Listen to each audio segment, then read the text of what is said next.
Knihy od Tatranu majú doma skoro všetci slovenskí milovníci kníh. Hoci často o tom ani netušia.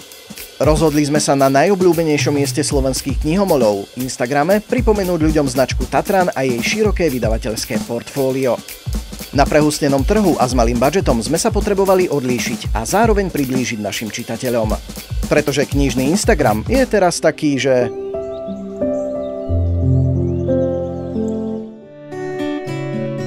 Ale život našich čitateľov je taký, že...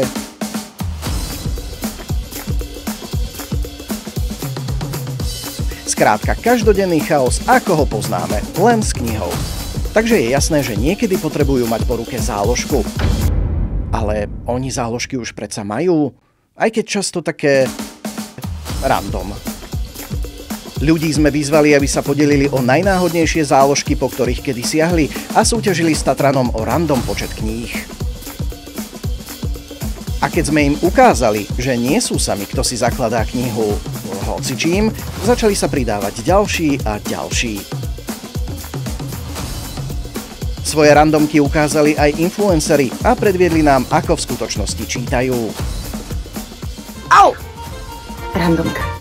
Zapoj sa aj ty do súťaže s Tatranom, postni svoju fotku alebo reelsko so svojou random záložkou a hraj o 1 až 30 kníh, pretože aj život je random, takže aj počet kníh, ktoré môžeš vyhrať, je random. Slovenské knihomolské životy sme zjavne odhadli veľmi správne, lebo hoci je život random, čitateľ sa vynájde. Niektoré kúsky fakt stáli za to, preto sme ako poďakovanie s príspevkou súťažiacich a influencerov vytvorili aj kampaňové video.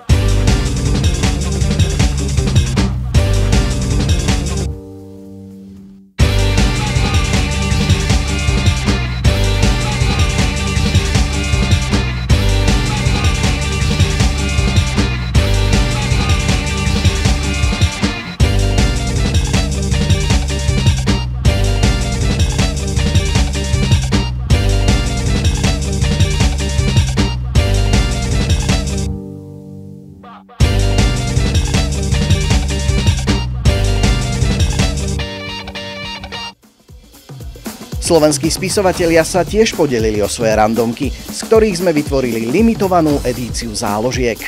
Proste zberateľský kúsok do vitríny, lebo randomka bude vždy viac po ruke.